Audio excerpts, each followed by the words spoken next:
ZBA met last Friday and made a determination of regional impact, which requires additional noticing to a neighboring town and to the Rockingham Planning Commission.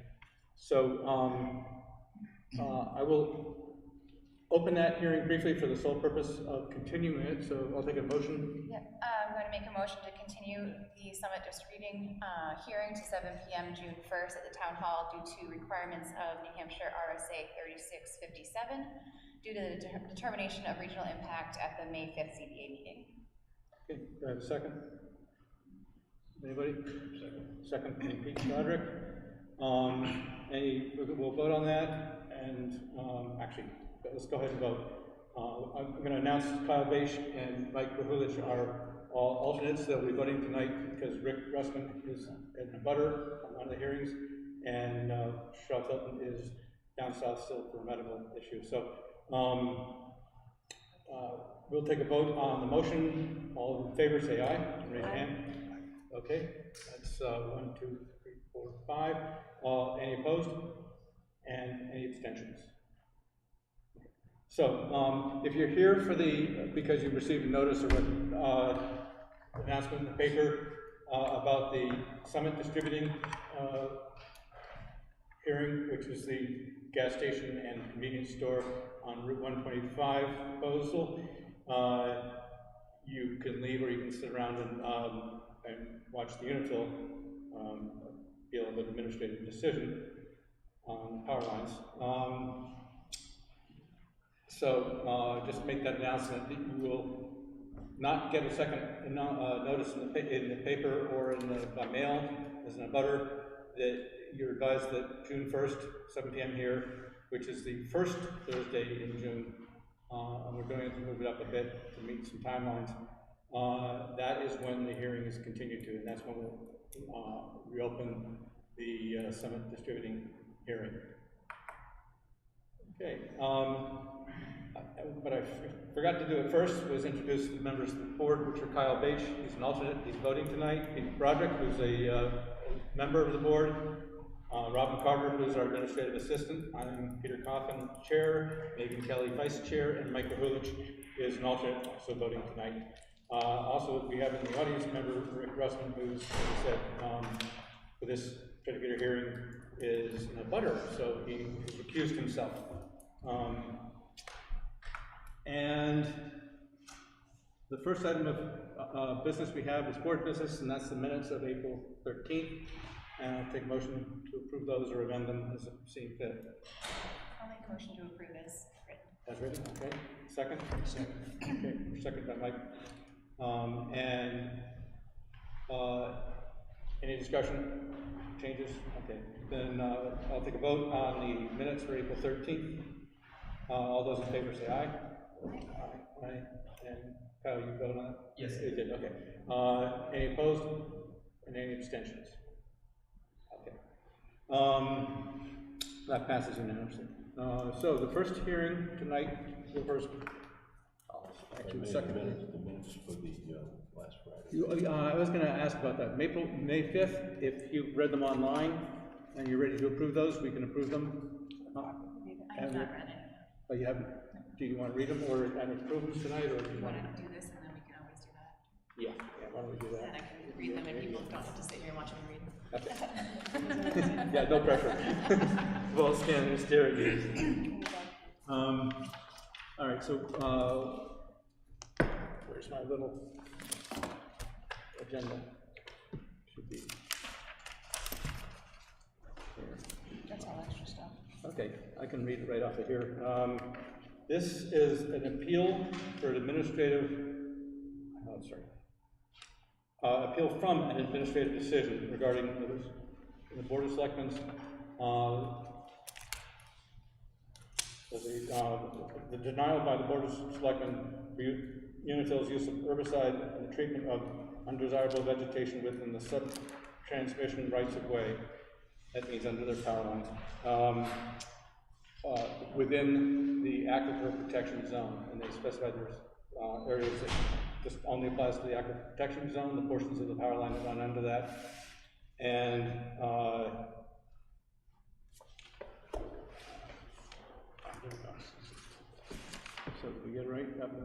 second permission. It's prohibited use in the active protection zone. So, why don't we have you tell us who you are and state the case as to why you feel they were in error. Very good. Thank you very much for having me here. My name is Chris Multrup. I'm the manager of forestry operations at Unitil. So I appreciate you allowing me to come in here to appeal this decision. I just kind of wanted to start with a definition of what IVM is, which is how we treat our right-of-ways, is integrated vegetation management. So I have the definition here, which is in the best management practices, which we follow, the American National Standard for best management practices within right-of-ways. So the definition for IVM, the American National Standards Institute defines IVM as a system of managing plant communities in which compatible and incompatible vegetation are identified. Action thresholds are determined, tolerance levels are established, and control methods are evaluated, selected, and applied to achieve management goals and maintenance objectives. Integrated vegetation management uses a variety of controls and often integrates multiple methods to promote sustainable plant communities that are compatible with management goals.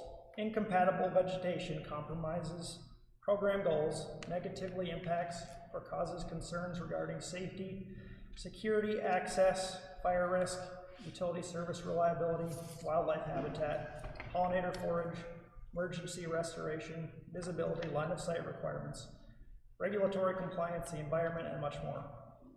Integrated vegetation management is not a set of inflexible prescriptions, such as repeated mowing or broadcast spraying across entire areas on rigid schedules. Rather, it is a long-term process tailored to the species being managed, existing site conditions, and intended outcomes. A little long-winded, but anyway, that's the definition. And I just kind of then wanted to just let you know kind of our methods of, our specific Unitil methods of management within the rights-of-way.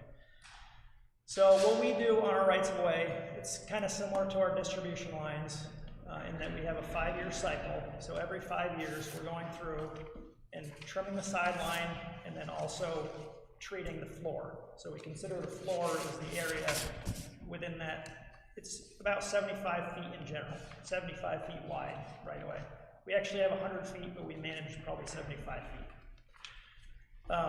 So we're doing the sideline work, the floor work in year 1, and then the following year we'll come back and then we'll do a low volume foliar spray on the regrowth of just within the floor of the undesirable species, such as any tall growing tree at maturity. So here we're talking about birch trees, maple trees, pine trees, anything that at a mature height will impede our power lines. So those are our incompatible species, anything that's probably about 10 feet or taller at maturity. So that's kind of how we manage that. So every 5 years, so we're doing the mechanical stuff the first year. The second year, we're doing the low volume foliar. So to kind of explain what our low volume foliar application really is, I know that there's a lot of different ideas out there what that could be. I mean, there's lots of different application methods available. You know, it could be anything from crop dusting, from planes to broadcast sprays with equipment like four-wheelers and that sort of thing.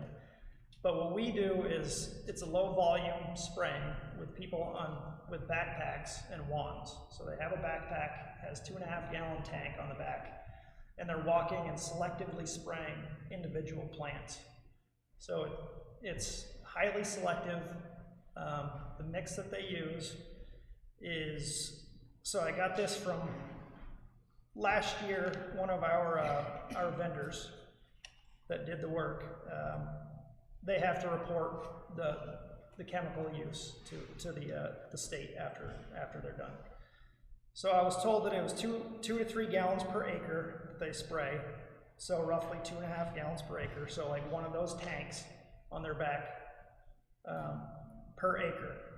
And this is very diluted.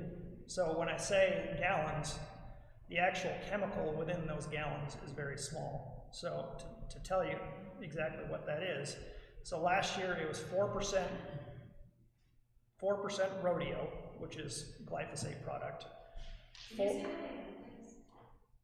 didn't hear. Of the mixture, 4% of it was rodeo, is the trade name, which is glyphosate. 4 ounces per 100 gallons was Escort, which is a different product which targets like pine trees, evergreen trees. Glyphosate is more for hardwood trees. And then 0.5% is clean cut, which is a surfactant, which what it basically does is helps the droplets adhere to the leaf. So when you're talking about the actual concentration, 95% of that is water or more. Just to kind of put it in perspective, it's not all active ingredient. A very small percentage is active ingredient. So if you're thinking about if we have a 75-foot wide easement and we're doing roughly 2.5 gallons per acre, you would have to go, so 75 feet wide, an acre is 208 by 208 feet. So if we have a 75-foot wide easement, you would have to go 580 feet. So it'd be 75 by 580 would be 1 acre. So just to give you a perspective, we're treating 2.5 gallons per that distance. And the majority of that is inactive water. So the volumes are very, very low. Just wanted to kind of make that clear. The other thing here is that the state laws are quite strict. We have to get permits from the state to do any of this work. It's a pretty rigorous process in order to get the permit. There are legal notifications that we have to do. We have to send out to each town that we're doing work in, which is what Kingston received, our plan, the work plan of what we're doing, the chemicals, the areas that are going to be sprayed. I have a whole list here. Also, if anyone is interested in seeing the maps that we have to provide the state also contain all of the public wells, which are restricted. We don't spray next to public wells. They have setbacks for all the public wells, so it's 250 feet from any public well is restricted.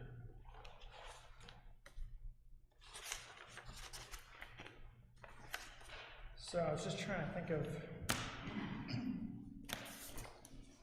actually I wanted to mention here also, speaking of state requirements, I did reach out to the director of the Pesticide Control Board. His name is David Russo, and he provided me a little information just to kind of let people be aware of kind of the licensing of the applicators. The people that are actually doing the spraying have to go through quite a bit of qualifications in order to be able to do that. So this is from David Russo, the director of New Hampshire Pesticide Control. He says pesticide license information. When used properly, the pesticide should not cause undue harm. This treatment proposal is scheduled to be conducted under pesticide license. Every pesticide business entity is required to have at least one individual licensed at the supervisory pesticide level. This license is obtained through successful completion of a closed book written exam and an oral exam before a panel. So I brought this along just to kind of show you what the written exam is based on. So all of this is kind of within the training to get a pesticide license. You have to study up on all of these materials and pass a test in order to be an applicator. So that's to be an applicator. To be a supervisor, which is required in order to do this work, you have to also pass an oral exam. So that just kind of gets into the requirements and the education that the applicators need to pass in order to do the work.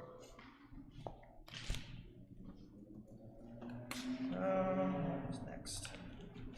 So the ordinance, and getting to the town of Kingston ordinance. I did answer all the questions. I don't know if you want me to go through them specifically, but there's a lot of questions on the application that I can go through if that helps. Well, as they're germane to the denial, I'm not sure, let's see, if you have the application.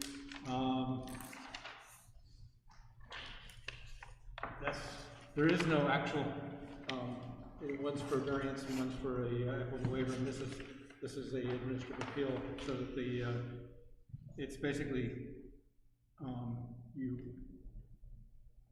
are just telling us why you felt the select board was wrong. And for the benefit of the people who are attending, and for the board, if they haven't read this, what was the name of the ordinance? 10 Act of Protection of the Ordinance? 201. 201, I think it's right here. So, here it is. There's a list of definitions and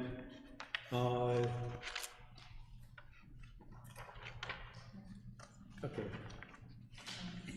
Oh, for use regulations. Okay. Prohibited uses. What's that? E18. So it's on page 201-8. Says use or generation of hazardous materials greater than small quantity generators or greater than 25 gallons of regulated substances, except where permitted in association with 14 and 17 above. 14 is gas stations. Obviously, that's not applicable here. 17 is manufacturing using petroleum-based products in zone A and B. Such facilities require special exception from the ZBA. This isn't manufacturing of anything, so those are the two exceptions for hazardous materials. I was going to go back to the definitions section under 201.2.1 definitions. P is in Papa. It's any substance or mixture, toxic or hazardous materials are defined as any substance or mixture of such physical, chemical, or infectious characteristics as to pose a significant actual or potential hazard to water supplies or other hazard to human health, if such substance or mixture were discharged to land or waters of this town. Toxic or hazardous materials include, without limitation, volatile organic chemicals, petroleum products, heavy metals, radioactive or infectious wastes, acids and alkalis, and include products such as pesticides, herbicides, solvents, and thinners, and such other substances as defined by New Hampshire Water Supply and Pollution Control Rules. That gives the section number, and solid waste rules and federal regulations. Wastes generated by the following commercial activities are presumed to be toxic or hazardous, and this is not any of the industries, not listed any of the industries. So that is why it was denied, is because there's presumption that you are going to be applying more than 25 gallons of regulated substances. And if you can demonstrate that there's less than, or these substances aren't hazardous, and in your application package, you listed a number of these chemicals, and there's a lot of restrictions about the distance from water supplies and things, so one must presume that they are, judging from your input, they're hazardous to public water supplies, which that's what the aquifer is considered to be. So that's the background on why the select board denied it, is because it's hazardous chemicals in aquifer protection zone. So if you can demonstrate, either we can prove through independent review that these chemicals are not hazardous to the water supply, or it wouldn't be qualified under that section. Yeah, I guess we can put conditions on their application that would restrict that. We do that. We can find that the Board of Selectmen was correct in denying it, but there are certain conditions that it can be done without creating hazards. Yeah, so I think from kind of my beginning part there, I was just sort of trying to give the background of that the chemicals are safe and that they, we're following all best management practices and state rules in order to apply them correctly. And so, I have this statement from the pesticide control director that when used properly, the pesticide should not cause undue harm. And part of that special permit that we have been given from the state, it does have lots of different setbacks for surface water. So you have, if there's any surface water, you can't spray within 25 feet of that. There's a number of different, I can actually have a little brochure here that has all the different setbacks. There's a lot of different ones. So for public waters, private wells, it's 75 feet. From public wells, it's 250 feet. If it's a non-gravel packed, it's gravel packed, it's 400 feet. And so all of these maps indicate, they show these places that we can't spray. So we are aware of that. And this is all based on these setbacks. So we're really not surface water. We're not spraying within any waterway. We're always 25 feet back at least from any surface water. These chemicals specifically, see, I'm not a chemical expert. I was hoping to have somebody in here that would be able to kind of answer some of those questions. But what I do have is some information that I got from people that have done all the research from the Commonwealth of Massachusetts. Department of Agricultural Resources, they did a pretty extensive fact-checking search of different chemicals based on some of the glyphosate media reports that were coming out and some of the settlements that happened in California. So there was some questions about that, and so the state of Massachusetts put all this information together to come up with some results. And so I can kind of give you the summary that they came up with if you're interested in. And so a lot of it's very relevant, I think, about the leaching. So for one, glyphosate is the one that seems to be mostly the biggest concern because people have heard of Roundup and all that sort of thing. You listed 8 in the limit to 8 glyphosate. So rodeo is... Oh, rodeo is the glyphosate? Yeah. Okay. And so the ones that are listed there, we're able to use any of those that we want. So we don't have to necessarily even use glyphosate in town if that's the one that's the big sticking point. There are other chemicals that work similarly. Rodeo is one that works well. So that's just something that was used in years past. There are some utilities that don't want glyphosate used at all. So instead, Krenite is the one on the list there.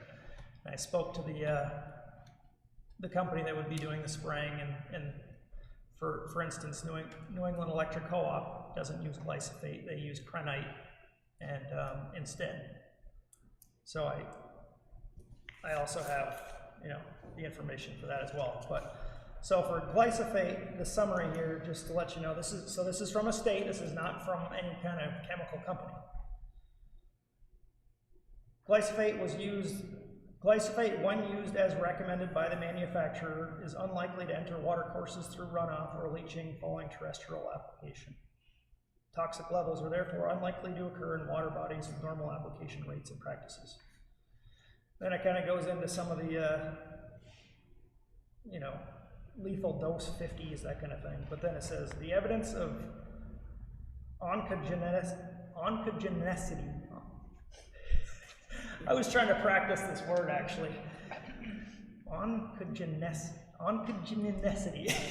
Something to do with cancer. So that's what it is.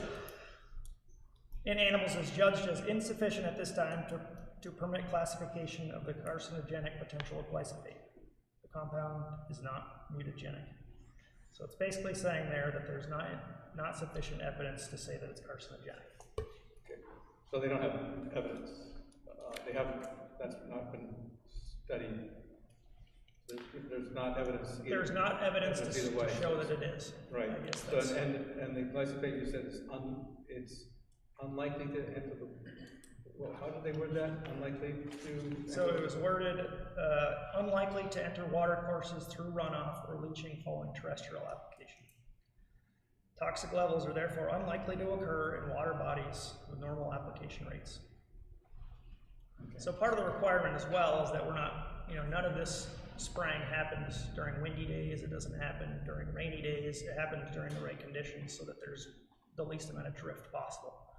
And what drift is when you're spraying, the wind blows stuff. So Right, we and want to that's eliminate. a problem for surface water because, Right. But my question is, when you spray these things, you don't come around and collect the dead vegetative material that it was applied to, is that correct? We don't collect the dead Right, material. so any rain that falls after this has been applied washes off the leaves and then goes into the ground, correct? Yeah, I mean, again, Yeah, if you have any my concern specific, is things in terms like unlikely. That's not really encouraging. It's unlikely that I'm going to crash in 1,000 hours of flying. Doesn't help me out, in hour 900 when I crash. So it's a little vague, and it doesn't tell us what happens to the leachate. And where I'm going with this is that none of us here are scientists. and neither am I. Yeah, right, and we do have the opportunity to, I checked with the hydrogeological surveyor, the scientist that does work for the town as an independent contractor for analysis of these things. And just to get an idea of how much a study would cost of just these chemicals specific to the power lines and what the transmissivity and the dangers, any dangers would be of these chemicals listed.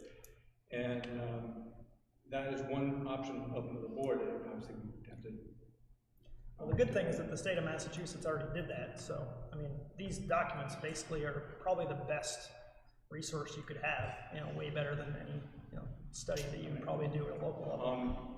Perhaps that's another thing that, since that's just being introduced now, we haven't had a chance to read it, that you could send us a link to their, Yeah, I did include that as part of the responses to the application questions. There were links to these specific chemical fact sheets. to the Massachusetts study. Yes. For, both the glyphosate rodeo and the other one, the escort, which is the two chemicals that were used last year in the Seacoast area. So I guess part of the other thing I want to bring up is that in place of doing this, some of the benefits of using these chemicals are that in the future, the hope is to eliminate mowing. And probably the most destructive thing that we do on the right-of-way is the actual mowing. So you have this large equipment out there that's going out there and cutting everything down, regardless of what it is. It's disturbing the soil much more.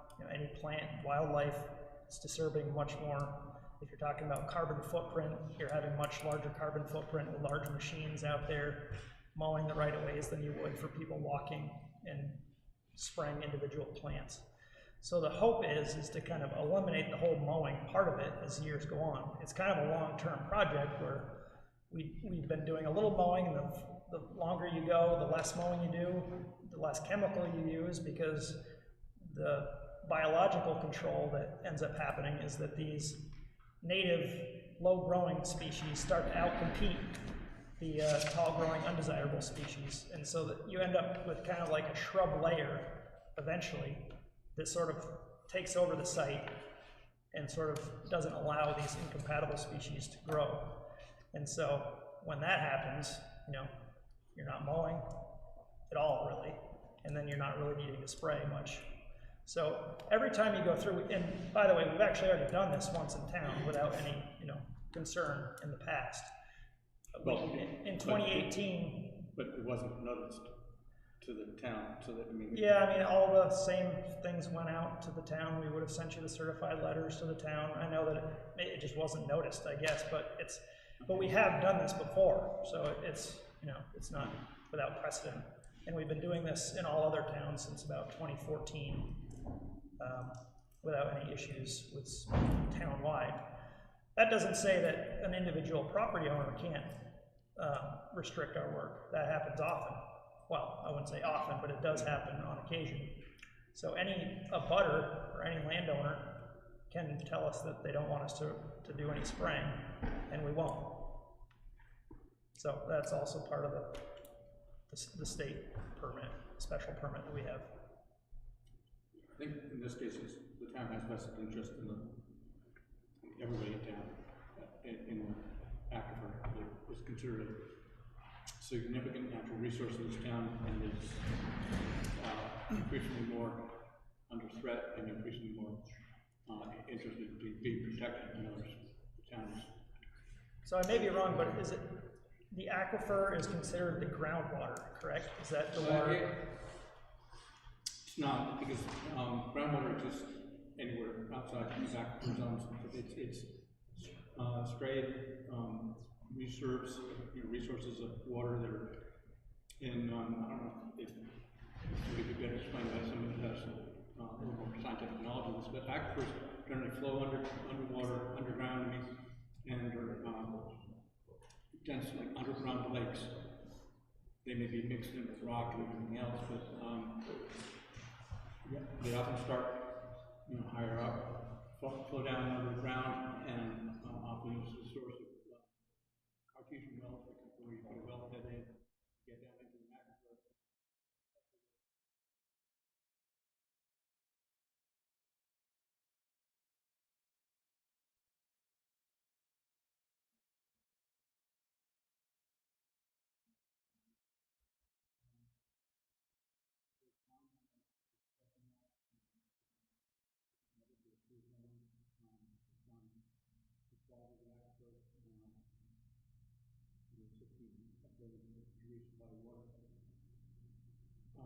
Once contaminated, however, it may never be able to be cleaned out. So, these forever chemicals that we're talking about now. That is kind of why, I don't know that much about these chemicals or anything else. That's why I'm going to put it to the board for questions now to you, but we may need more professional advice as to what the qualities, what these hazards are before we say yes, go ahead and use things. I know rodeos, as you pointed out, has had some issues with people, mostly to applicators. But so why don't I ask the board if they have any questions? I do have a little bit more information about the other chemicals, or the alternative chemicals, if you're interested in that. I think there are a couple other ones. The one I had mentioned before that could be used instead of the rodeo was crenite. And I do have the information packet from that as well, and I think this one actually said something about, well, let me just read it here to make sure about the mobility. So this would be the crenite. The chemical name is phosphamine ammonium. Is not persistent in the environment and is a low mobility herbicide in soil. Has a low potential to leach to groundwater or to reach surface waters from surface runoff.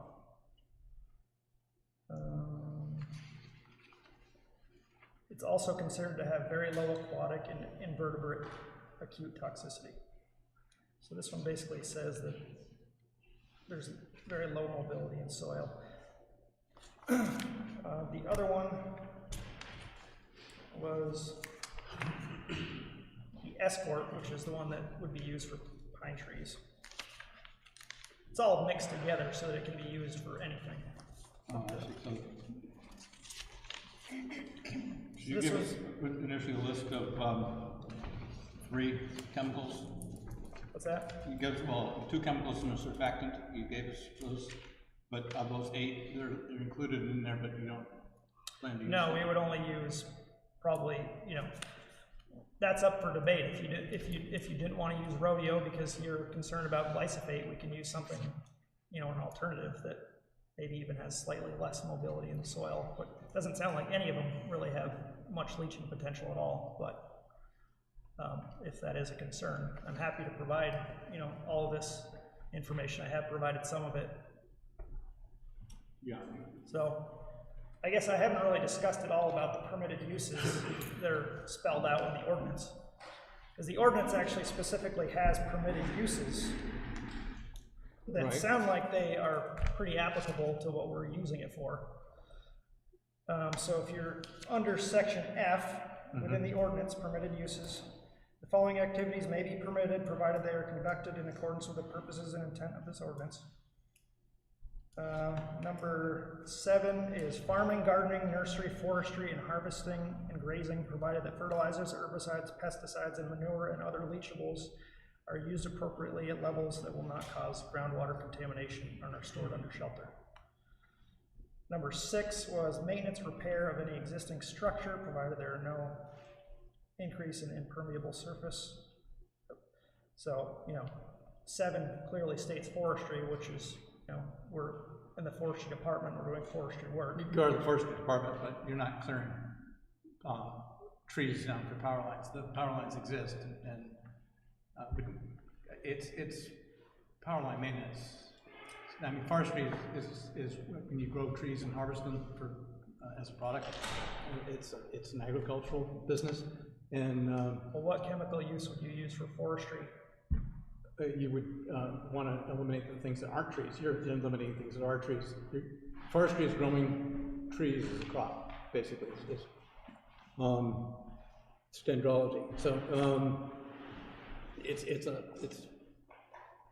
forestry is a farming activity essentially. So it's not farming, gardening, nursery. It's not forestry. I would dispute that it isn't forestry, but that's... Well, okay, I mean, you can look up the definition of forestry. However, when I took forestry, it was definitely an agricultural business. It's growing trees to harvest them for pulpwood or for boards, lumber, or for whatever purposes, and replanting to grow more crops. Forestry is not killing trees and leaving them there. That's Well, I guess my question would be, why would forestry be in here as a permitted use? I'm not sure what use it would have in because forestry. it's farming, so that if you were a forester and you were trying to keep down competing species, for example. That's exactly what we're doing. They're competing with power lines. That's not. They're competing with other shrubs and plants that are. Okay. Well, I'm going to open this up to the other members of the board now, because. Okay. Well, and then so number 6 is the maintenance and repair of existing structures, which we're maintaining structures in the right of way on poles and lines, and you know, in order to access that stuff, it's a great benefit to not have, you know, tall growing shrub or, you know, tall growing trees blocking the path. So access is a big part of it too. And in order to restore power, it's much easier for visibility wise to see down the right of ways without having this big mass of, you know, saplings and whatnot blocking your vision. So that's a fact. I'm sure we can all agree that you need to be able to maintain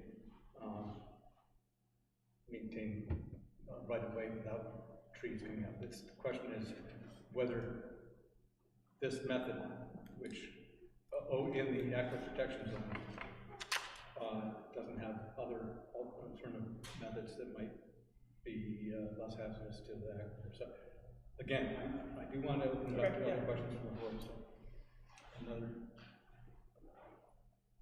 You're talking about spraying just selective items out in the right of way, but then you seem to indicate that if that wasn't done, you go and clear cut the right of way.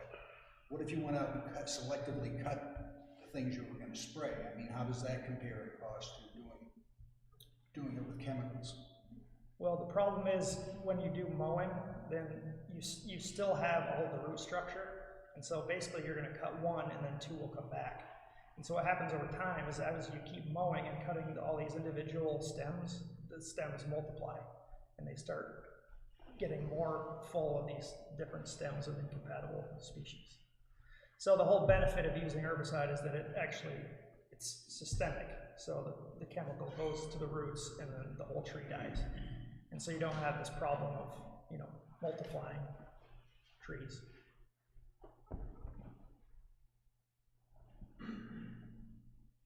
I'd like to say something. So one point I want to mention is that when I'm looking at this map, I see that the treatment area cuts through the 250-foot buffer zone of multiple wells. Right. Yeah, so anything that's green would be a restricted area, or red. There. Okay, so that would not be like sprayed. your treatment area goes through a restricted area. That's where our pole line goes, yes. So are you going to be spraying within the restricted area? No, anything that's colored there would not be a spray area. Okay. That's the restricted buffer. Okay.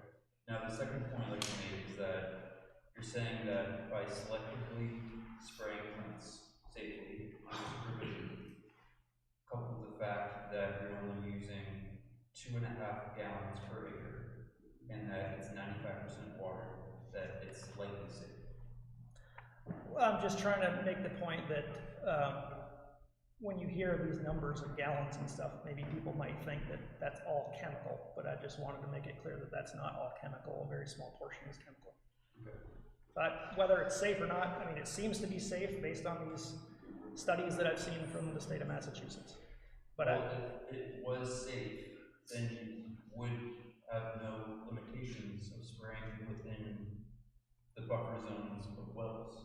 You're still restricted. You can't spray your solution within one of these well areas or near a body of water because it is not safe. those are the restrictions, whether they're safe or not. So even though that your solution is 95% water and that you're selectively spraying, that does not make it safe. Well, I mean, so you're saying that you don't think it.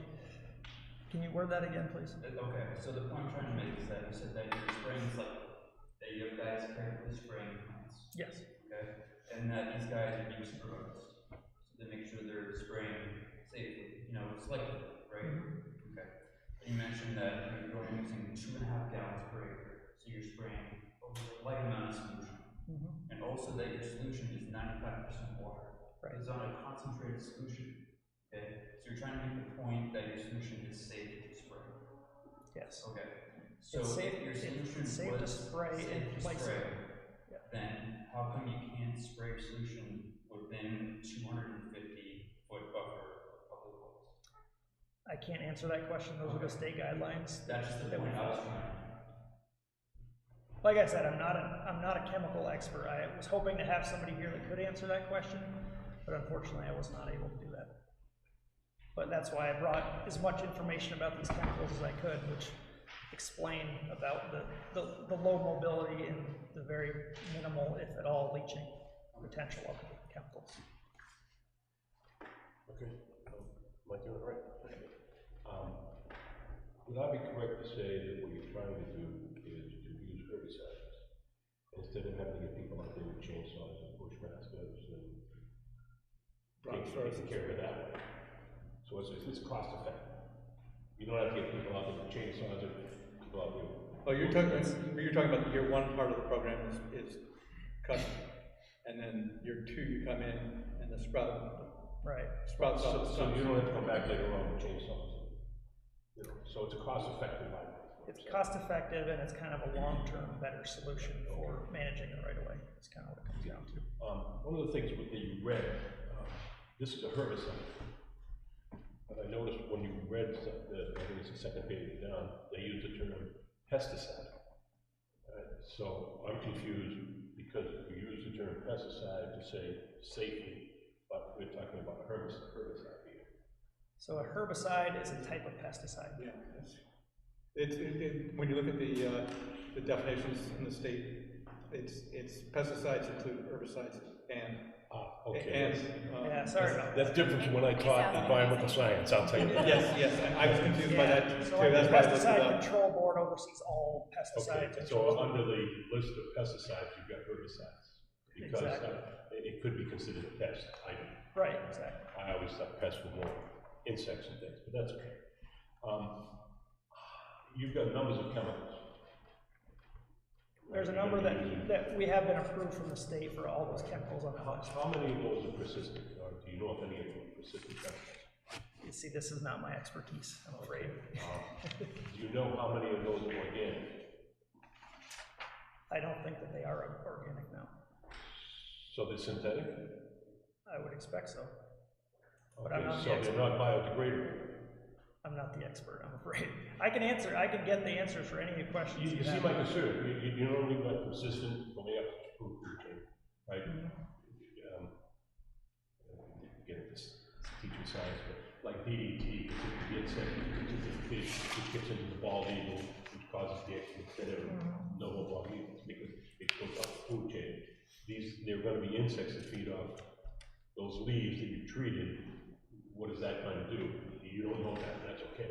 I just don't want to leave people off the same without talking about. I read in the state thing that it doesn't go to the floor, it's only on the leaves, but it's bound to drip on the floor. I mean, you don't spray the leaf and have it not drip. Right. Right, you talk about selective plants. So these people are trained in knowing what plants to spray and only those plants. Yes. Okay.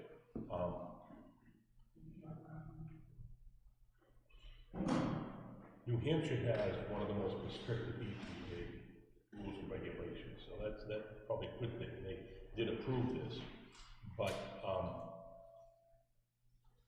I'm concerned with what hasn't been said, and I think chemists would be better to be able to answer some of those.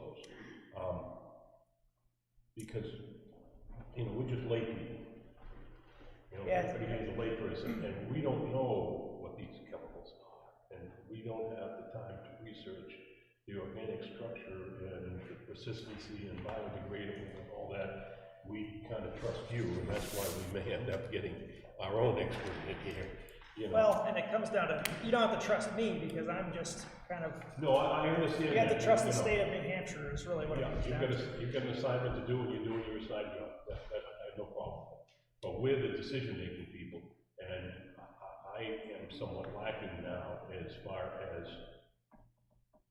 I didn't know if it was safe when I walked in, and I don't know if it's safe now. Well, I guess what I'd like to present, is that since these are approved by the state of New Hampshire Pesticide Control Board, they are the ones that do all the research on these. They're the ones that register the chemicals. They're the ones that tell us whether they're safe or not. So I'm relying on the state of New Hampshire, division that does all this research to tell me that they are safe. And as long as they tell me that they're safe, and I follow all the rules, which is exactly what we do, then, I feel pretty confident. And I'm comfortable that all these people have to be trained. It's not like you're hiring some $15 an hour guy to put a backpack on and spray a bunch of trees. They're going to have training. And I'm comfortable with that. I'm comfortable with the state saying, okay, but I'm not comfortable when I don't know much other than that. I don't like relying on someone else who is not even here to somehow divine my answer. It's just an uncomfortable feeling that I have. I do trust the state. I've dealt with the state. I was the health officer here in town. I dealt a lot with the state. They are very, very good at what they do. But I still find myself lacking in information. That's really what I'm saying. Okay. Yeah, and to continue that point, they're making a general comment for everywhere, they think the state and the regulatory agencies. We're just talking about specific aquifer protection zones where the towns are encouraged by not the EPA, but the DES, or The EPA, state EPA? State EPA, DES. So to have stricter regulations for aquifer zones. And Kingston's unusual in the amount of and quality of aquifers we have underneath us. And that's why we may have a higher standard than the general application procedures for the routine parts of the state. But obviously they've eliminated any areas, as Kyle pointed out, that are around wells, because it leads us down into possible drinking water, or public water supplies, or any lakes and surface waters. So we want to apply those standards to the areas that are overlying aquifers.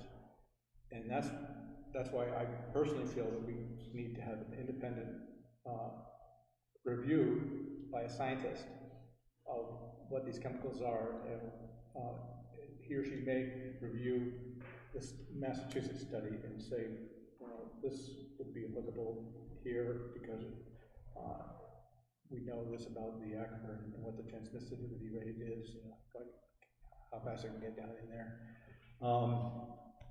And that's just my feeling. Before we finish up with the comments from the board, do we have any other comments from the board? I would agree with Mr. Hoffman that we need to try to treat our aquifer as a public well and a public water source, because that's what it is. It's supplying all the wells in town and potentially wells in other towns, and that's why we're being so, If I may interject, this is part of your problem. It's my understanding that Kingston is set on the largest aquifer.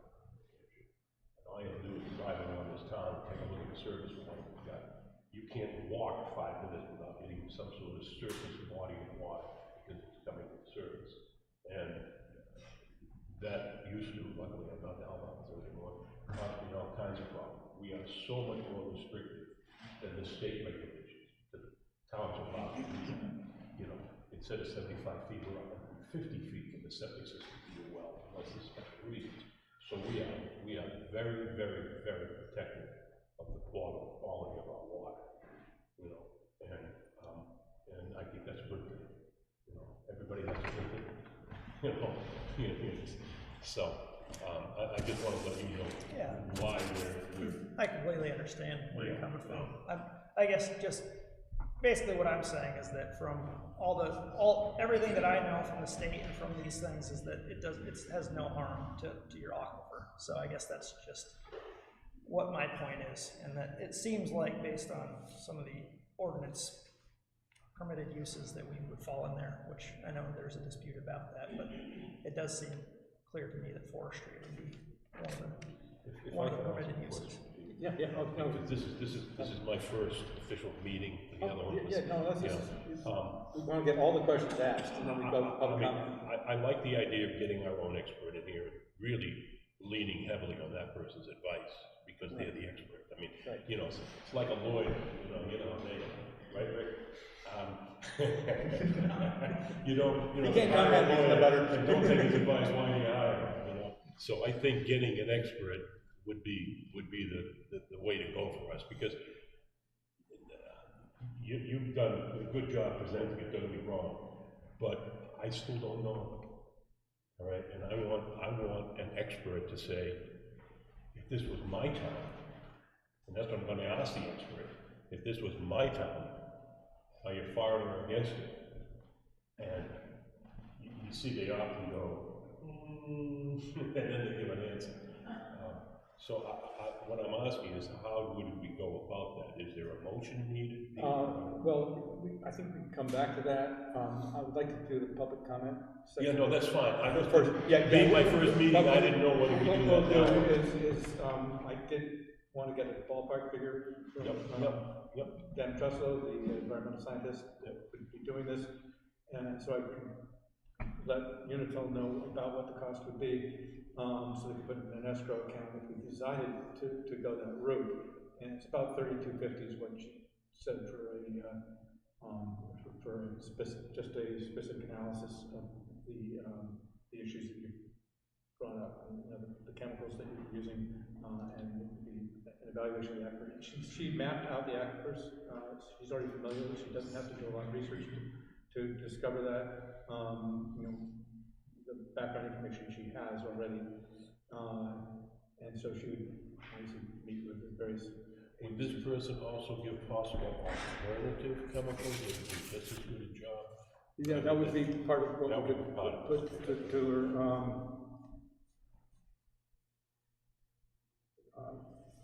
universal spending use herbicides on invasive plant species, including so forth and so on. She read your proposal, so, if the CBA would like a third-party hydrologic review to determine if the proposed use of herbicides as described in the Unitil variance request, this request, sufficiently protects the water resources and water quality along the line, especially in the area of the aquifer protection zone. And then she has what she would do, and includes reviewing proposed herbicides and guidelines, MSDSs, and respect to the possible water quality impacts. Consult with Rockingham County Conservation District, licensed herbicide applicator, and the Department of Agriculture as needed on guidance. And so all these people that you've cited before, she would have access to and would be able to make sense of these things. I'll tell you, my personal concern is that if we, the ZBA, approve something that later shows up in Joe Schmo's well, like the PFASs that we're paying to the nose for to remedy that now, they can come back and look and say, you know, if you guys had taken the time to do the research that was required, this wouldn't have happened. And it may be from applications you've already done in years past, or they may not be, but if something happened to that causes a problem in the future for anybody, you know, health problems for residents, anything else, and we didn't take due diligence in ensuring that this ordinance, which prohibits that use, was, if we bypassed that ordinance, it was for reasons of finding that it could be done safely. So that's my pitch for that. I would like to, unless there's other comments from the board or questions, I'd like to open it up to public comment. And, yeah, Can I just say one more thing? yeah. So, I think you made excellent points. It's easy to say that herbicides and pesticides are bad. It's easy to say that. Okay? It's just the general consensus of the idea of herbicides and pesticides. I would like to hear more information. I wish your chemical specialist was here tonight to speak. And I do want to hear from our independent specialists as well. That's it. Okay. It's a public comment. If you'd like to speak, just come up, perhaps if they could use the microphone up there, and state your name, your address, and if you have any comments on this particular proposal, you can speak to it. And of course, if you're a butter, let us know. You may have gotten a letter from the ZBA about this, or may have gotten a letter from Unitil telling you that they were going to be applying these things to your property. So,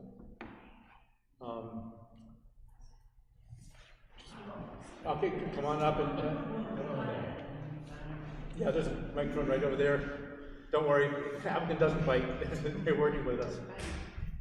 Hey, Patricia Gavin, 20 Elm Street. Elm Street, that's my father's Is it address. G-U-E? 21 Main Street in Kingston. Is it G-U-E-V-I-N? Gavin or Gav, G-A-V? How do you spell your last name? G-U-E. G-U-E. V is in Victor. Okay. I, N is in Nancy. Okay. Gavin. U is silent. All right, you got the address. Good, go ahead. Okay.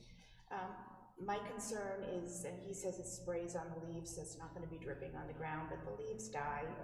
The leaves fall on the ground. The leaves, those chemicals are going to be sitting there. So unless we know for sure that it's going to be biodegradable, it's poisoning our ground, which is going to leach into our water. This is what we need to worry about. This is why we have that ordinance. We really need to be very careful about our water in this world full of chemicals. And I know it's the cheap way to go, but that doesn't mean it's the best way to go. I don't know, maybe they can have crowds of goats It's going been up and done. down the power lines a couple times a year. And, you know, if there's extra stems out there, that just means gives more for the goats. We just need to not do things easy just because it's cheap. We need to do things the right way, especially when it comes to our drinking water. I think that's about it. Thank you.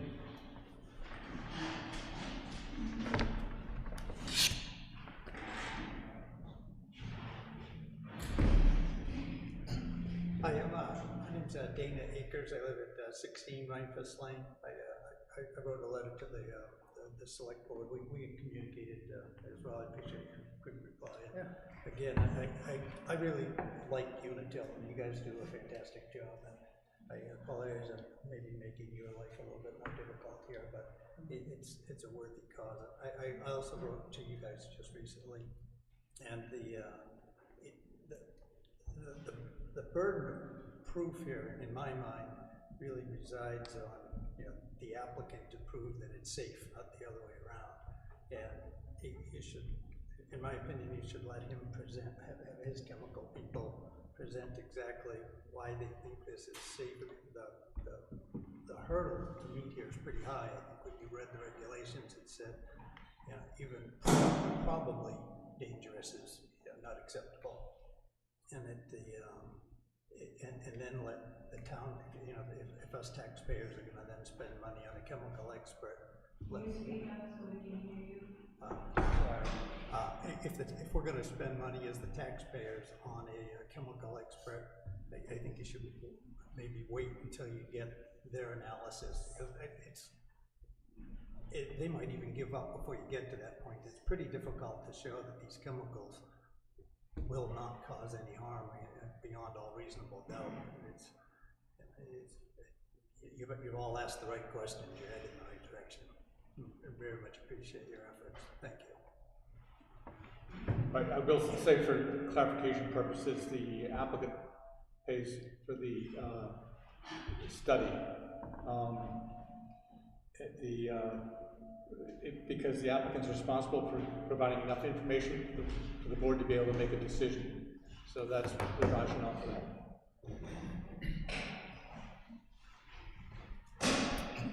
Hi, my name is Lorraine Massioli, and our property is concerned as 26 Old Coach Road, Massioli. I appreciate all the questions you asked tonight. You hit the nail on the head on some of the things that I was concerned about, so I thank you for being inquisitive and representing Kingston, where I feel that our water is something that we all need to protect. And the planning board, in my opinion, got it right. It said herbicides not allowed, denied, though I respect the process that Unitil is here to have the ZBA listen. My concern is a lot was said, and it also seemed like Unitil is amicable in using other chemicals if this one's a particular issue. So my thought is, if they're amicable in wanting to use other potential chemicals, whether we're calling them pesticides or herbicides, I'm going to get to the root that they're all chemicals. I don't care what word you use. Then I think they should be amicable that if this is matters to them to maintain their right-of-ways to not impede on the delivery of service for electricity to their paying customers, then I think that they are in their right to try to go at it the cheapest way possible from a practical business standpoint. But I feel like cost should not be something that is something we are thinking is what's important. So if we're amicable at a resolution, then I say that the other means should certainly suffice to maintain, though not convenient. What bothers me is we're going to continue to spray until eventually we don't have to spray anymore. So you tell me what the land looks like years down the road. How many years, I don't know. But once we say yes to this, it's yes today, it's not yes once, it's yes continuum. And that's what I have a huge problem with. Of particular concern, when I look at this, with all of the maps, I'm insanely concerned with how many taxpayers that aren't here tonight.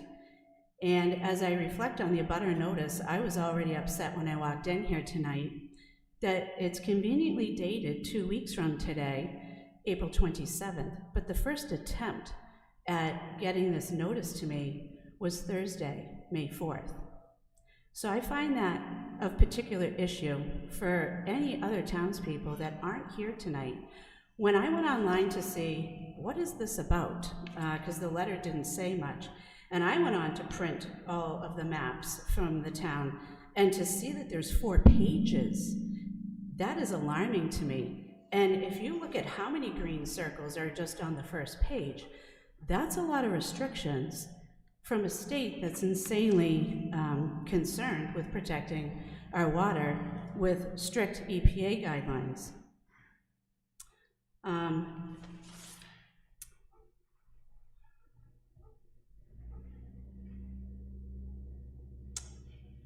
A couple of other things I took notes on.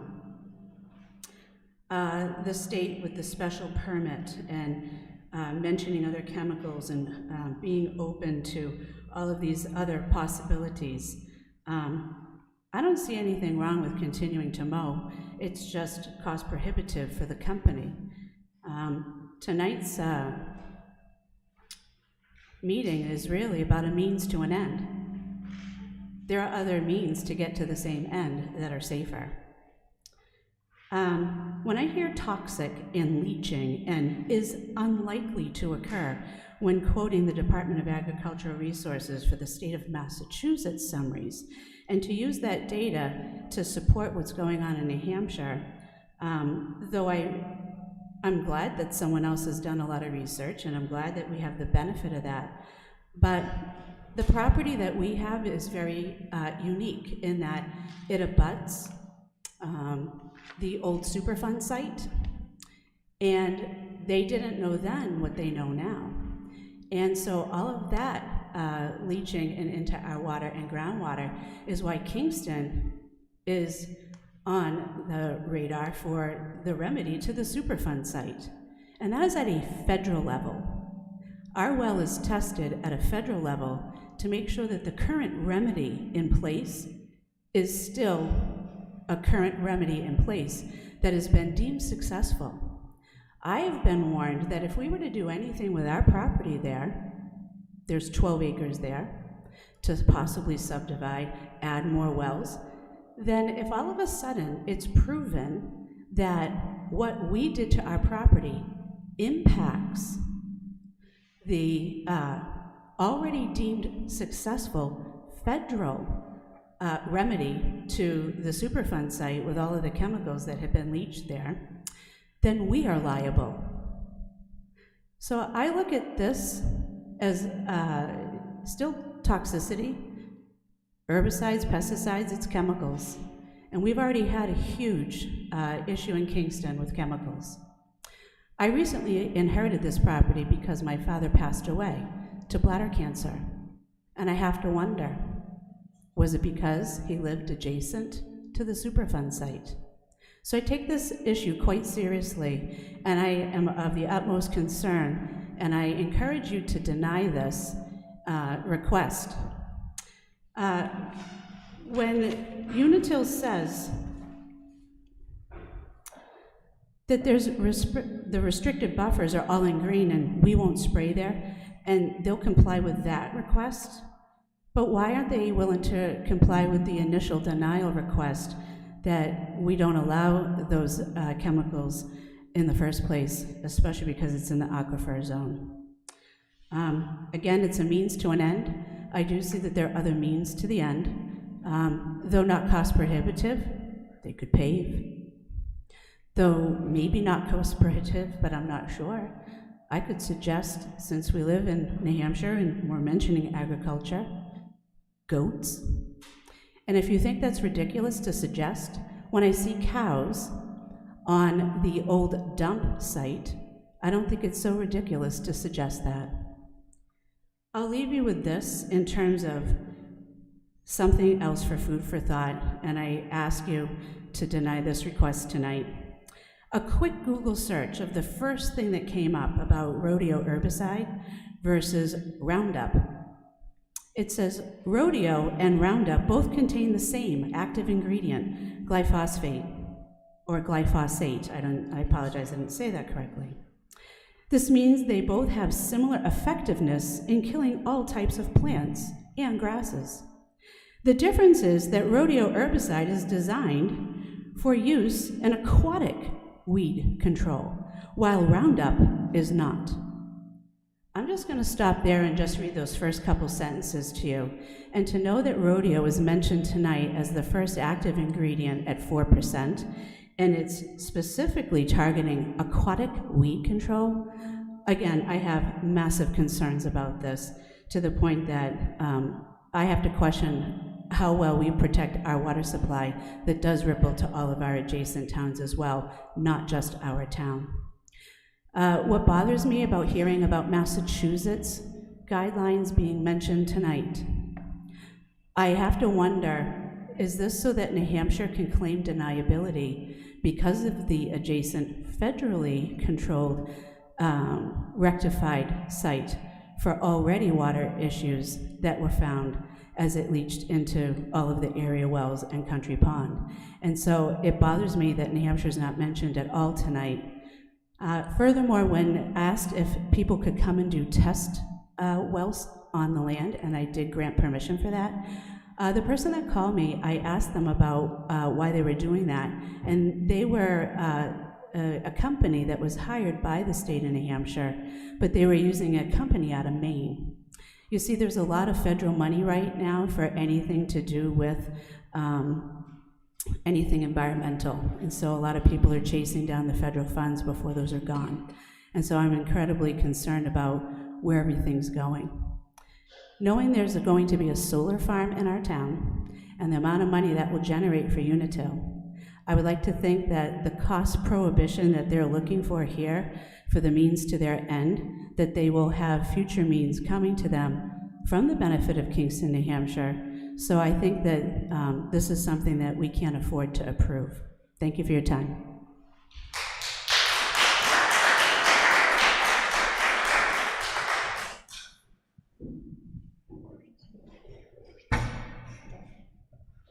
My name's Rick Russman. I live at 18 Beach Drive. I don't envy you tonight, Chris. I gotta say, I feel bad for you in a way. And in all honesty, I mean, it is forest management to a degree. I probably got 20 different parcels around town, and maybe I manage them for commercial saw logs and that kind of thing. But I have to be concerned about unwanted species coming in, but I do it manually with a brush cutter. It's a little more work for sure, and it has been over the years, but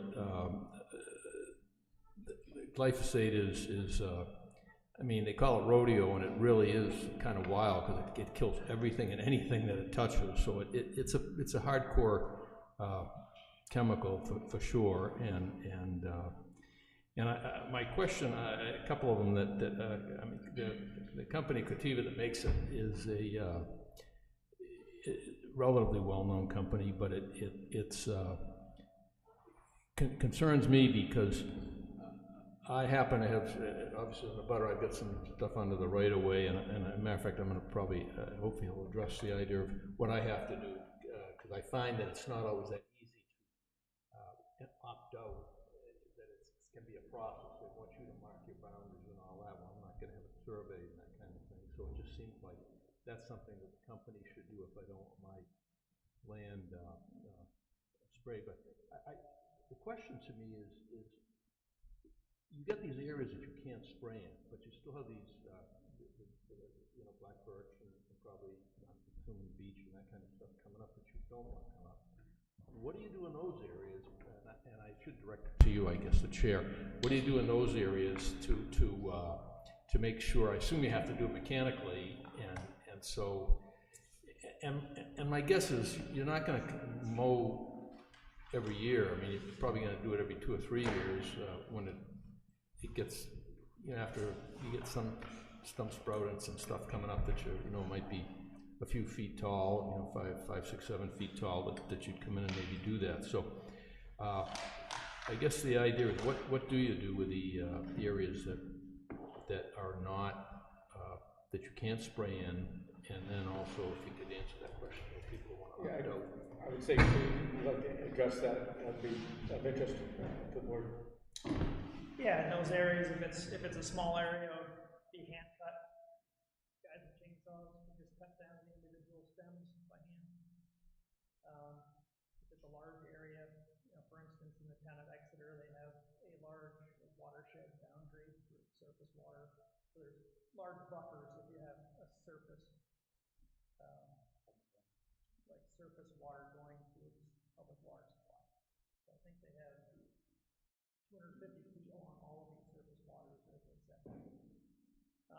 So for instance, in those areas, if you have many spans, many long distances, you would just mow. That would be mowed because it'd be much more efficient than cutting everything by hand. When you say mow, you're talking about what kind of equipment? What arm-mounted type of equipment, like laboratory? Yeah, I mean, there's various equipment. Sometimes there's like a excavator type with a mower head on the end. That's one of the pieces. Or they have something like a large skid steer that has kind of a drum with teeth in the front. That's another type of mower that's used. Yeah. You get the impression that somebody pushed that or down right away on that. Okay, yeah, come on up.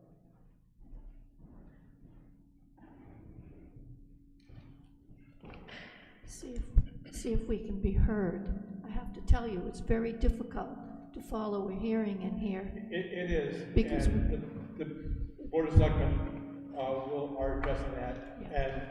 and you've got to remind me because I've got to learn to speak up. I'm a terrible mumbler, so Yeah. go ahead and give us your name and address. Muriel Ingalls, 100 Main Street.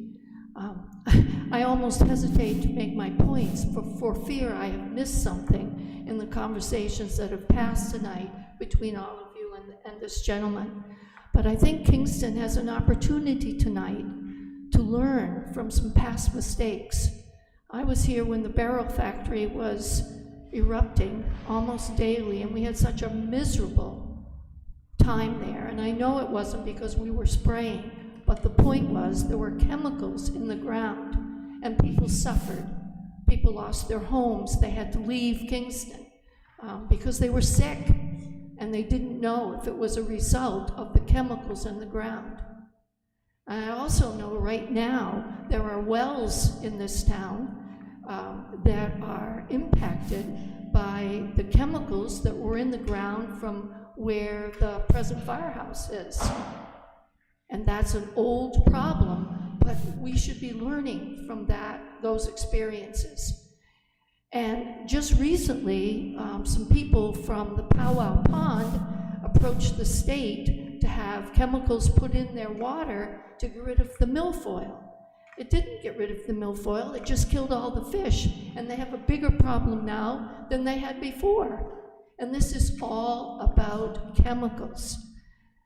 I can't believe that in this day and age that we really have to have this conversation with all the issues there are around climate control, changes in the climate.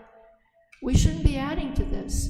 And Kingston has a wonderful gift of the aquifer. There's so many towns around us that have no surface water and no underground water.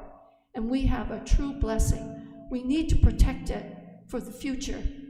Kingston Lake just got a $100,000 grant, and we will be working very hard collecting samples and data to improve healthy water quality in Kingston Lake. That's where we should be focused. We should not be having conversations about whether to use chemicals in our ground. I thank you for your time.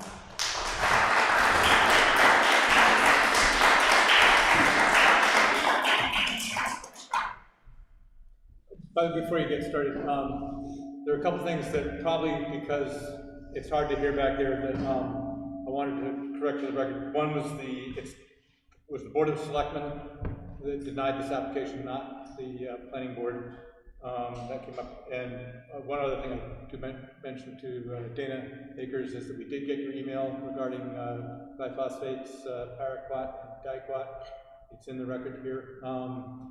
And regarding that, I just wanted to check, are paraquat and diquat in any of the chemicals that were listed in the 8 chemicals? I have not heard of that. Was that not? Not that I know of, I haven't heard of that one. Okay, so it's mostly, that was by phosphate. Okay, thank you. And, all right, go ahead. And hello, my name is Nicholas Massioli. I am a new homeowner in Kingston. I live on 17 Chase Street. We just built our home last year, and I've lived in town for 31 years in various other parts. So as a new homeowner, and to kind of piggyback off of these two gentlemen and what the woman said before me, she said that it's all about the chemicals, and it, to me, doesn't sound like it's all about the chemicals. To me, it sounds like it's all about the money. One option has zero impact on the aquifer and the water sources, as well as the insects and animals that might be using water surfaces if they were to be infected or eat something that might have some chemicals on it.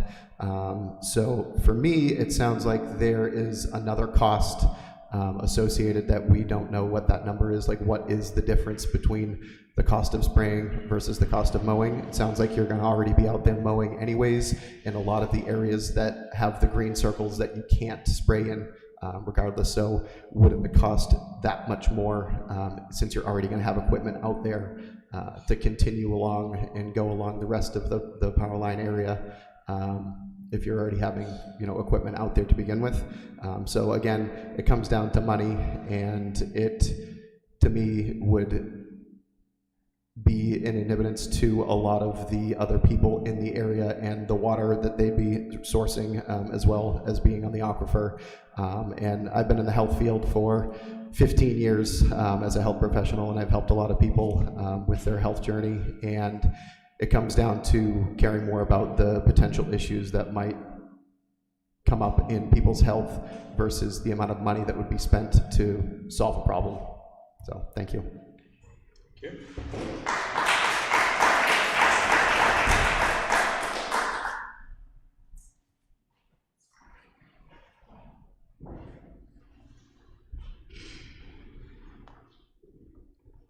Good evening. I'm Sandra Maida from 10 Concannon Road in Kingston, New Hampshire. My property is on Country Pond. In the area of Country Pond, Great Pond, Powwow River, and Powwow Pond, there is a large and very important stratified drift aquifer. These 3 ponds lie on top of and near this glacial, I can't remember, it's hard to remember. Glacial stratified drift aquifer, which is an important source of groundwater because of its many layers of sand and gravel that can absorb large quantities of usable water. Wells in stratified drift aquifers are usually more productive and yield a higher quantity of water than wells in bedrock aquifers. This aquifer is one of 2 aquifers in southeastern New Hampshire that are currently undeveloped. I don't like chemicals. I have a nice lawn. I go out there and dig up, you know, things that shouldn't be in the lawn. I don't put chemicals on my lawn to kill all the weeds because my well is there. My well is 500 feet deep. We don't have public water here in Kingston. We all have wells. And most of our well water comes from the aquifer. And people have said, I'm 74 years old, so I know in 1975 when this happened in Kingston, it was one of the biggest chemical problems ever in our country. And we made a mistake. People didn't know that there were chemicals going into the, and those chemicals contaminated Country Pond, too, and all of the wells in the area. And, you know, Unitil, for years that I know of, has been going around and trimming trees. And now all of a sudden, I found out, thank you, Dana. I found out that they're gonna use chemicals to what? Stop trees from growing? Kill birds? We voted for our aquifer. We don't want chemicals in our wells. And I'll tell you right now, there were a lot of sick people because of the chemicals that happened in Kingston already. We don't need any more. I don't want chemicals. I don't use them in my yard. Why would I want any company to come in and spray chemicals that might contaminate my yard? You mentioned dicot, by the way. My dog almost died because some idiots snuck some dicot into Country Pond. She became so sick, and it took weeks for her liver.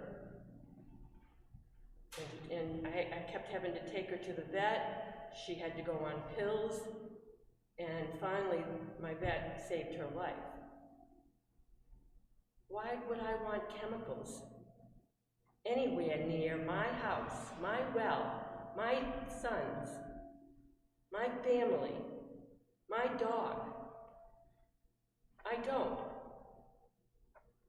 And I'm asking you to do what the planning board did. Vote against this. POS.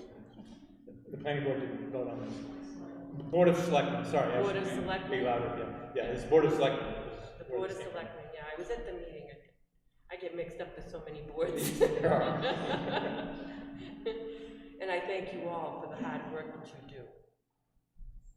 But, you know, we don't want to get sick. And you can't, you know, chemicals, herbicides, pesticides, they can make us all sick. And that's not fair. I mean, Unitil does a great job. You hire the company that comes out and trims the trees and everything.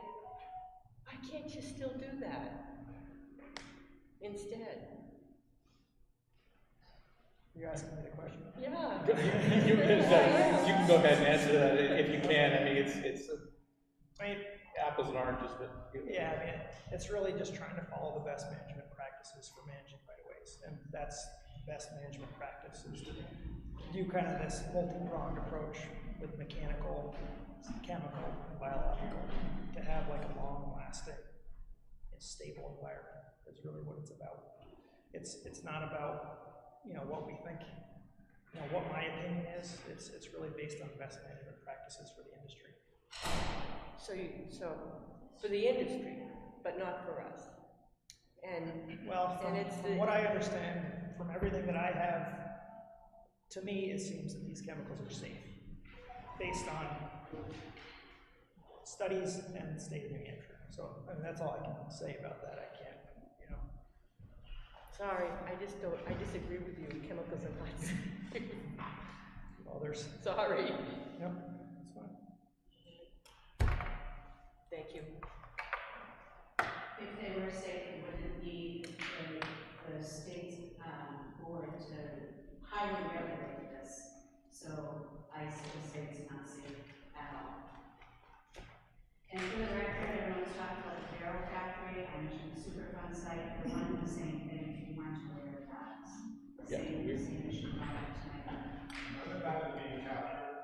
Oh, yeah, I'm sorry, if you want to talk, you've got to come back up. I think we can say, it's Patricia, right, she was making the point that the Superfund site in the barrel factory is a common term for Superfund site on the west side of 125 south of the Shell station, where you'll see test wells and very, very close to Country Pond. That's what people have been referring to when they talk about the Superfund site of the barrel factory. So, is there anybody else who'd like to speak on this, on anything that hasn't been brought up? If not, we did read Dana's comments. He spoke to them already. Do we have any other else that were? Oh, sorry. Yeah, go ahead. Snuck in. Come on up and state your name and address. Hi, I'm David Chase. I live at 151 Route 125 here in Kingston. I am impressed with the amount of research everyone's done in their comments. One or two things I wanted to add, and I really think the idea of having an independent review of this is important. At least one of these, I believe it's krenite, is also a killer of pollinators, which is a big thing for keeping plants in. Just for which one of these? I believe it's the krenite. Oh, okay. Is your expert, when an expert reviews this, they would know this, but that's something I would want looked at as the effect on pollinators, and also the effect of, if you're killing this vegetation, if it's going to then sit there and rot without being cleaned up, what effect is that going to have on the environment too? Because that'll be introducing a decay material, which isn't there now. We have growth material. And again, that's something I'm sure an expert could address better, but it is a concern I have. So I want to mention those two things. Okay. I appreciate the idea of having for your information, biomass, it's not the decomposing wood matter or vegetative matter that's an issue. It's the question of whether the chemicals in there, because if you mow or use an applicated sprayer method, you're not going to be picking this stuff up. The vegetative matter is, it's like a mulch pile. It's good, usually a good thing to have on the soil, but our only focus right now is whether the chemicals cause a problem to the aquifer. So. Well, certainly, and they're on the vegetative matter though as it decays. Right. Yes. Oh yeah. No, that's part of what we're hoping to discover is where the chemical goes and how persistent it is. I think that'd be a question. Broader point. So. Thank you. Thank you.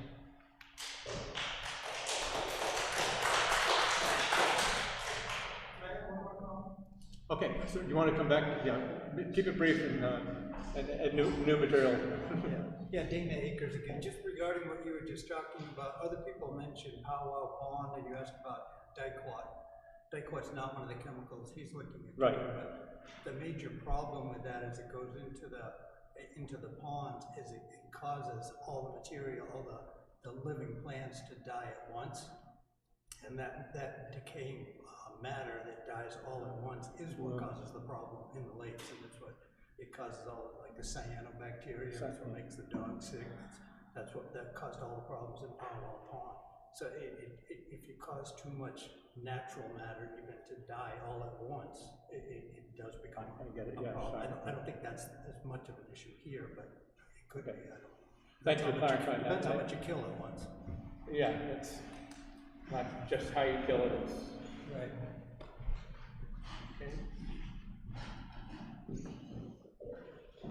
One more comment, Lorraine Massioli.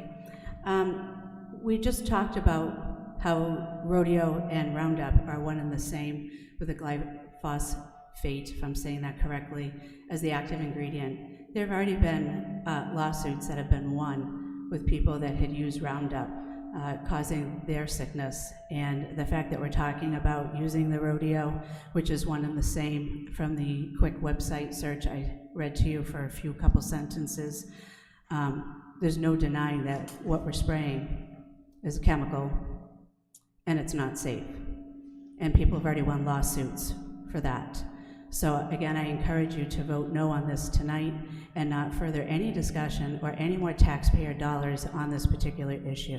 If Unitil is upset with the decision tonight, should you vote no, it will be up to them to decide if the means to the end will change in a less chemical format so that they can still maintain their right-of-way in a way that suits them but would not involve chemicals. So I encourage you again to vote tonight and to vote no and spend no more time on this issue or any more taxpayer dollars doing any research. I think you heard from enough people tonight to know. And again, I'd like to remind you of how many people who are not here tonight that probably didn't get proper notice. Thank you.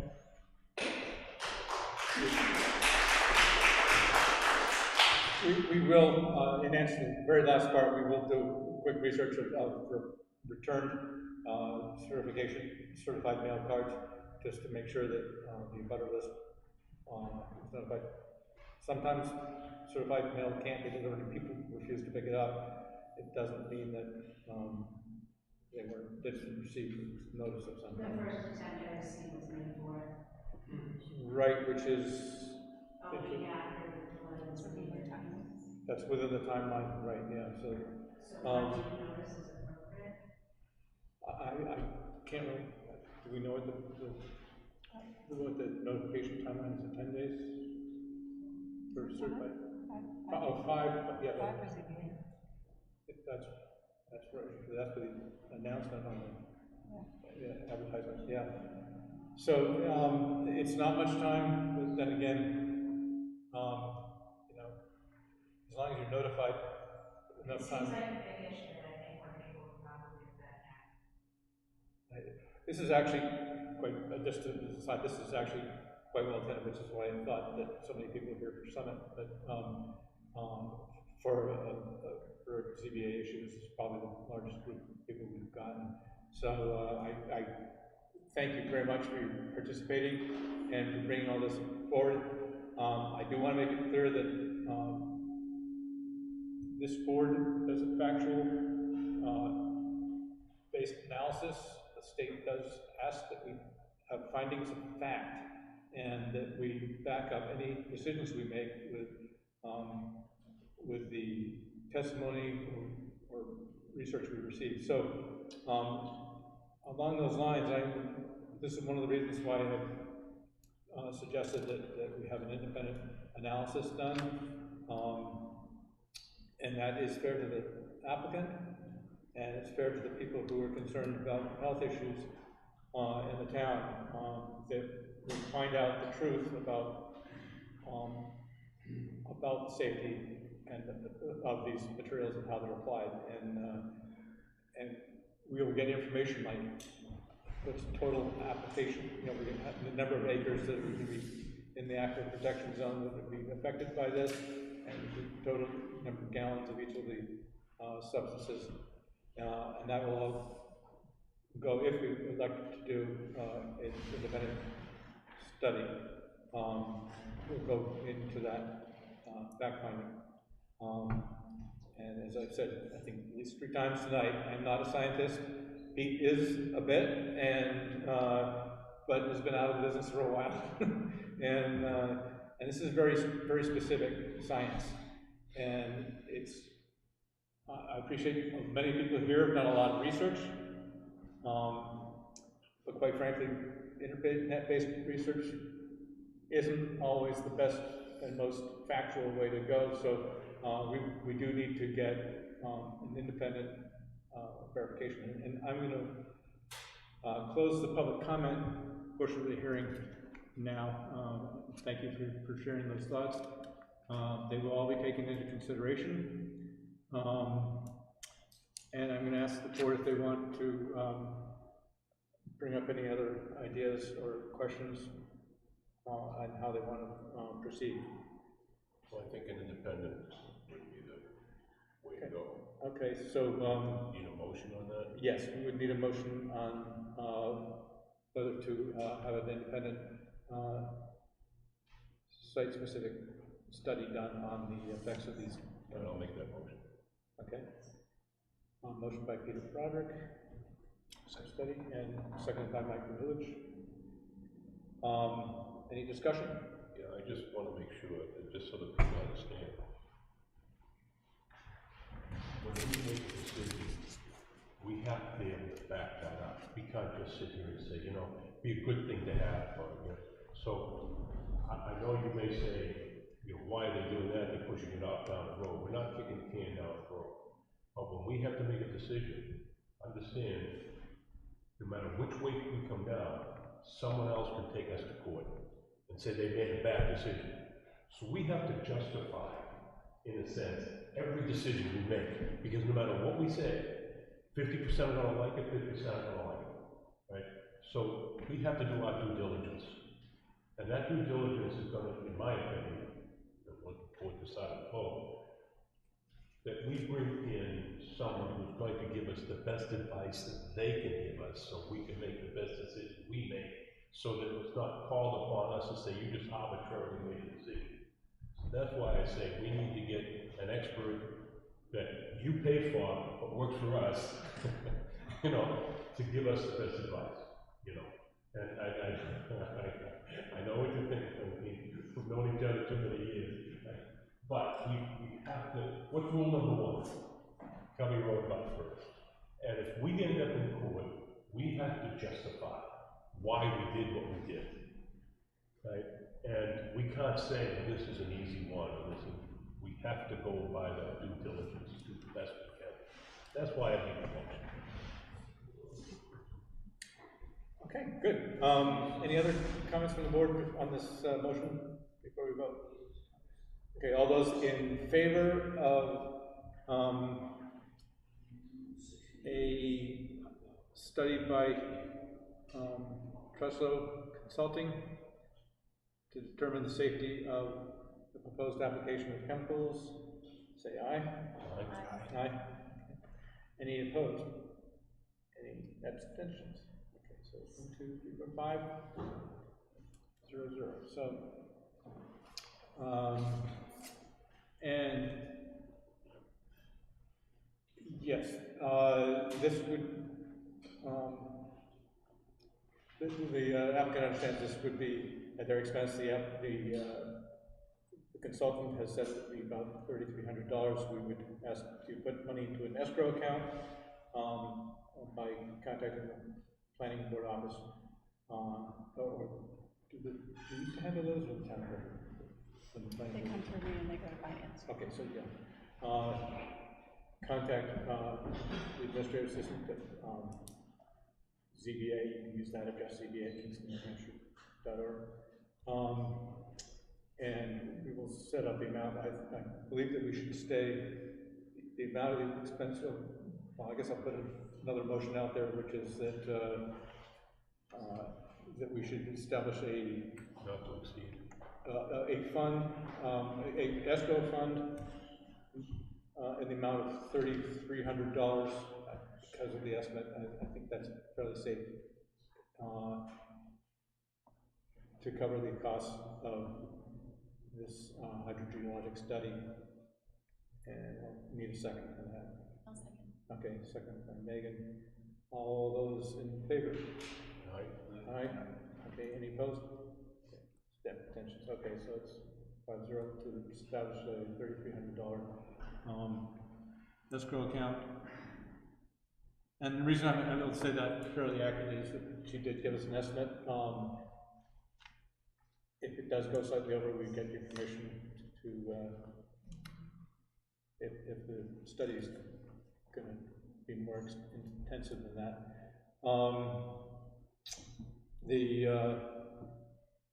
The other thing is that I think that's the only study. We don't need an engineering review since this isn't anything that's built. I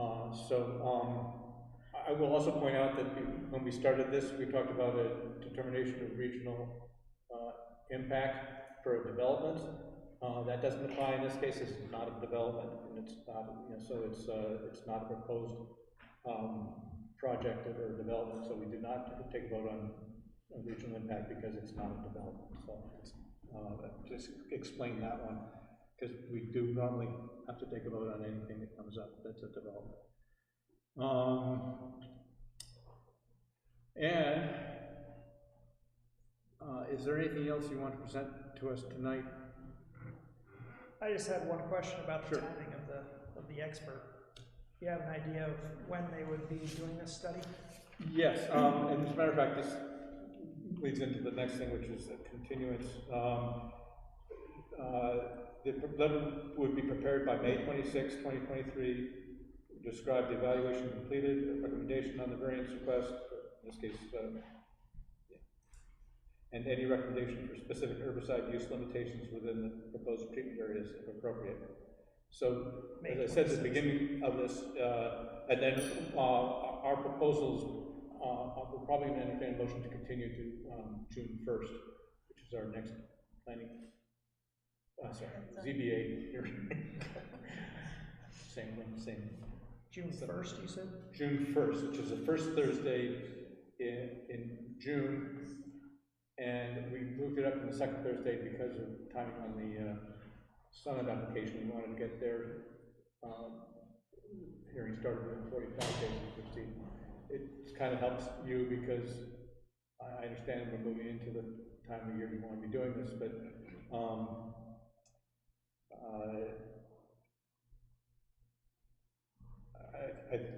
what we would need from you is any further data that you want the consultant to consider. So the reports, and you can forward that all to the ZBA, to Robin, and we can include it in the package that goes to Dan Dressel. Is June 1st inconvenient for you, or is that? I think that should be fine. I haven't looked at my calendar yet, but I think that would be fine. All right. I mean, there are other aspects we didn't really discuss, like invasive species or the legal side of things. But I think I understand, but fine. the purpose of your application isn't really to control invasive species. No. It's to control. I just didn't mention that trees, at all, stuff that goes over 10 feet. There are a lot of invasive species. I just would mention that there are a lot of invasive species that are very difficult, if not impossible, to control outside of chemicals, such as Japanese knotweed, for one. And if they're not controlled, they spread quickly. And that's just something to consider. I'm not sure exactly how you would control something like that without chemicals. And that definitely is disruptive to habitat and property values and lots of other things. So, well, in the rights of way. It actually is not that bad for rights of way because they don't grow up into the power lines. Right, but I mean, what I'm saying is that you're just talking about doing this in rights of way where, quite frankly, property values aren't that high because generally transmission lines. No, but one of the questions in the application was about property values. So. Okay. And I appreciate that you're not trying to bring in any state law on this because that's beyond, we can only adjudicate local boards and administrative officials denials. We can't possibly deal with anything regarding the state laws and stuff. We did make a copy of that, our aquifer protection ordinance dating back to 89 and 92, so that right. So that you saw that it's in there, so that you understand that towns have that ability to regulate. I didn't really have much interest in going that route, but obviously I just wanted to give you that information. I understand that would be a separate route outside of the CBA, so I appreciate the fact that you're not trying to argue those points. So, can we ask any more questions, or is that? Oh yeah, no, we haven't closed the hearing. You may not have the answer to this, and it might just be something that you bring to the next meeting. I'm just wondering if there are any organic herbicides that you have at your disposal that you have been successful with. I don't know that, but that is something I could look up. Yeah, that's alternatives is always a good thing to provide. I don't know how successful they are with what you're trying to use them for, but. Yeah. Could I ask one question? The people who apply this, do they wear protective clothing and respirators? So really all that is required is long sleeves and gloves. They don't have any respirators or anything. I think it's obvious why I asked that question. The roundup. Yeah. But I would, I would be interested in knowing. Yeah, so if they don't, they don't. The personal protective equipment is not extensive at all. Yeah, okay. I think we're going outside our scope if we start recommending PPE to. So, all right, so if you have any questions about what we need, emails, and we will do the same. We do need to continue this, so do you have need a comments motion? on it? Oh, I'm just making notes. Oh, no, I'm just, Okay. you need a motion. I will, if June 1st is not too soon for you, the consultant has agreed that she will be able to appear at the meeting on June 1st. So I appreciate a motion for continuation. I will make that motion to continue the Unitil application to June 1st. Yeah, it'll be the same night as Summit. It's gonna be a late night. It will be. The alternative is we could meet twice in June and divide the. Well, could we start early? I mean, I'm just throwing that out there, I don't care. We could pose a time limitation before make this, actually, all the motions on the table. Probably, I don't know, it's hard to foresee what's gonna happen. I would say do that if we need to continue for time. We will do that. Obviously Summit will be up first. Because Yeah, I don't care, I mean, we're looking for time, I think Yeah. you're right, it's gonna be a long night. Would it be better to start at 6 and go to 10, or start at 7 and go to 11? I'm retired, I'll just sleep later tomorrow morning, you know. Or meet twice, like you said. Yeah, well, actually, we've already noticed the other one to 7 p.m. So I think we're stuck with 7 p.m. The question is whether the board wants to meet twice in order to have time, if people are available. I would prefer not, or we're staying until 11 o'clock. Okay, I mean, this is always a possibility. Right. We can change it to June. What's the date? Whatever the board wants. I mean, to be fair to the applicant too, the Summit hearing is probably going to take a while. Yes, So it would be sitting for a while before you're even heard. So, can you explain the difference between the next meeting? Why would that be longer? So we have an application for Oh, I see. There's another- distributing that's Summit already distributing, on, which is and they have priority on the agenda, so. because they were continued first. And we moved them up. Our normal meeting would be the 8th of June. And we can certainly do that. And, I mean, it would be nice to have one more meeting rather than two, if possible. And we're not talking about 2 meetings for you. Oh. We're talking about 2 meetings for us. Oh, I see. We have Okay. we have 2 meetings scheduled for that, well, if we. 2 hearings scheduled If we for. put you on for the first, then we have 2 issues that night. And we know one of them is gonna be very lengthy. We don't know about yours yet. So the question is, do we move one for the first and one for the 8th? Is that what you're saying? Yeah, and that would be, that would be my preference, just because, it's, if you have, I guess if you my have only professionals question like you is, that are getting paid, you have to sit around and wait 2 hours to get before so you. would there be a final decision that night, or would it be something else? I can't guarantee it, but the fact that the expert testimony would come in, and I don't see any reason that we wouldn't have all the information we require. Yeah, I think the 8th is fine then. Okay. Sounds like it. So if you want to Make a motion to continue this hearing to June 8th at 7 p.m. June 8th at 7 p.m. at the town hall. Okay, second? Okay. Good. Okay, second be Kyle. Kyle. And so for anybody who's here, you won't get further abutter notification, so that you understand we're moving to continue this to June 8th, 7 p.m.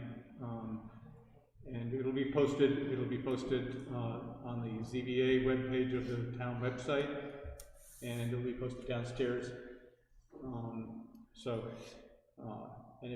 if you get emails from the town, which is always a good thing to do, you can sign up for them, you'll get a notification in your email. Anything else? That's it. All right, did you want to vote on the May 5th? Okay, so this hearing is closed, it's been continued to June 8th, and just going to go back to board business, see if there's anything. Just skim real quick. Yeah, it's.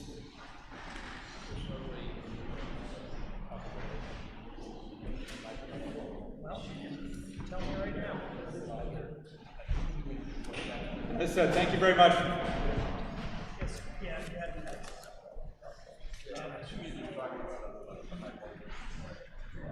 Just so it's on.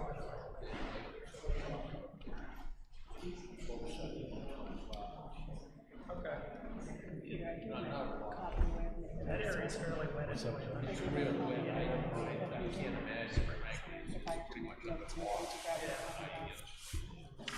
Should be in this. Okay, right. Do you want to make a motion? I would make a motion to accept the meeting minutes from May 5th, accept the minutes. Okay, just a second. Hey, Rick, do you want to vote on this because you're no longer abstaining? We're just voting on the minutes. From Friday. Sure. Minutes from Friday. I just made a motion to accept them as written. Second. And we have a second. I'm sorry, which motion, which meeting is that? This is the meeting on Friday to On Friday, determine. okay, I'm gonna abstain, I just want to make sure I didn't Okay. want to. I'll second it. Okay, second by Rick, and, all in favor? Thank you so much. Aye, okay, and one abstention, and any no's? Okay, so He's back in now. He's back so in. It's still 5. Progressive vote. yeah, so actually we picked up.